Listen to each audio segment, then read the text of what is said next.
I asked my fellow senators, do these things sound like religious activities to you?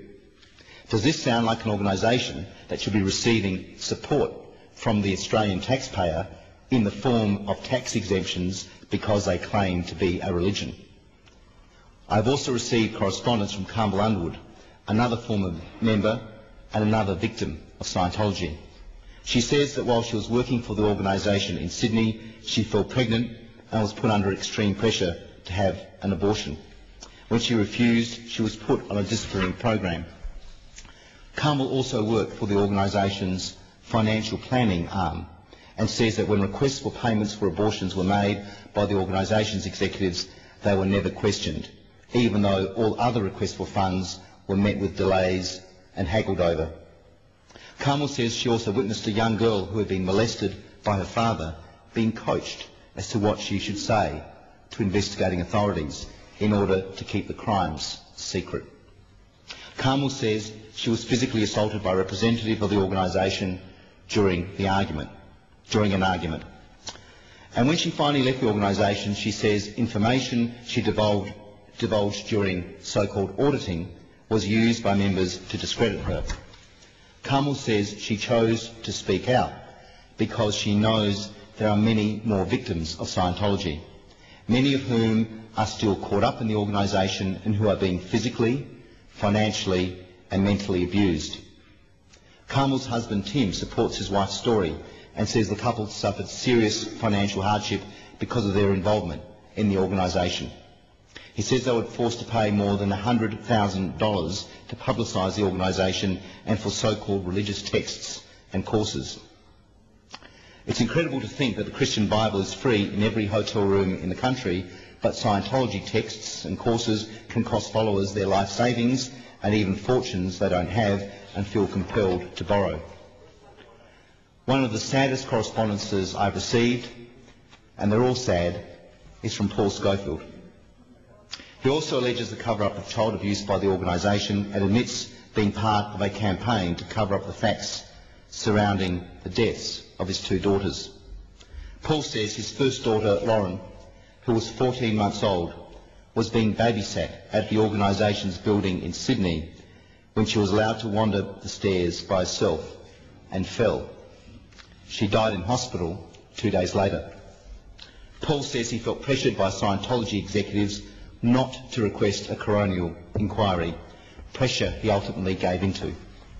He was also told if he sought compensation from Scientology, he and his wife would be ineligible for any other services. His second daughter, Kirsty, who was two and a half, died after ingesting potassium chloride, a substance used as part of a so-called purification program run by the organisation. Under the direction of Scientology executives, Paul says he perjured himself to the police and during the coronial inquest in order to protect the organisation. Under incredible pressure, he agreed to lie because he was scared he would be heavily punished by Scientology if he told the truth. It's a decision he regrets to this day. I've received statements from Anna and Dean Dethridge, who claim to have been subjected to physical and mental abuse during their time with the organisation. Anna says she was instructed by the organisation to disconnect from her sister because her sister was gay and therefore, according to Scientology, dangerous, perverted and evil. Anna and Dean also provide evidence where information they and others have revealed to the church have been used to blackmail and control. They also provide more information about coerced abortions. Kevin Mackey wrote to me detailing his 26 years of abuse in the organisation.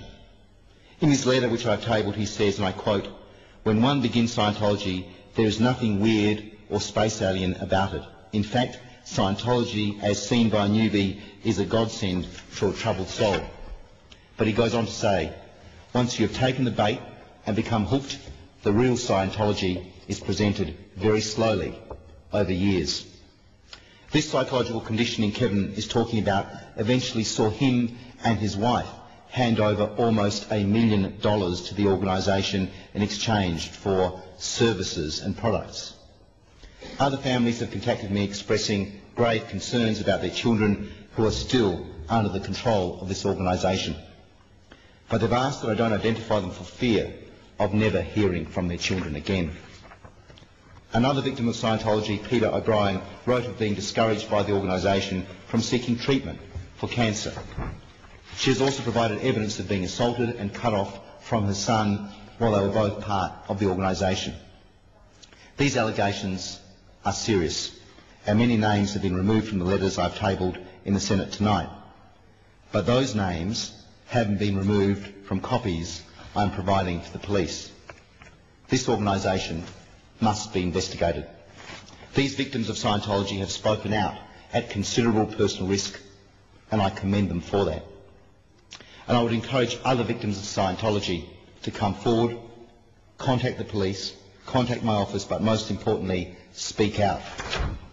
I also believe the activities of this organisation should be scrutinised by Parliament because Australian taxpayers are in effect supporting Scientology through its tax-exempt status.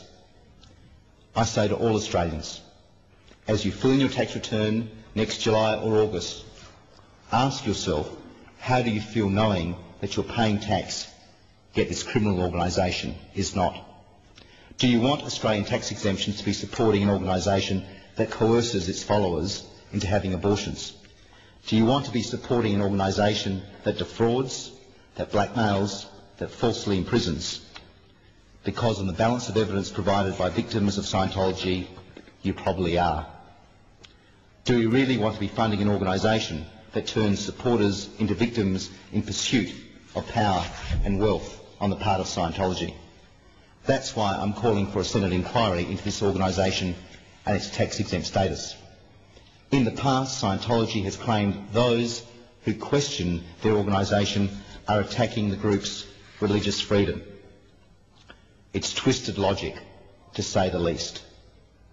Religious freedom didn't mean the Catholic or Anglican churches weren't held accountable for crimes and abuses committed by their priests and nuns and officials, albeit belatedly. Ultimately, this is not about religious freedom. In Australia, there are no limits on what you can believe, but there are limits on how you can behave. It's called the law, and no one is above it.